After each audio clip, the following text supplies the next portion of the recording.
Hi everyone, in this quick FreeCad tutorial, I'll show you to make a hole at an angle.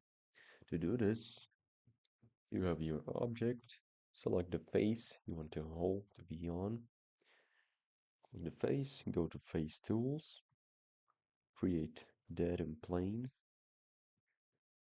scroll down, here adjust the angle, let's say 45 degrees, scroll up, click OK, select the dead and plane, create sketch. Now create a circle, close, and pocket. Go through all, symmetric to plane. Now you have an angled hole.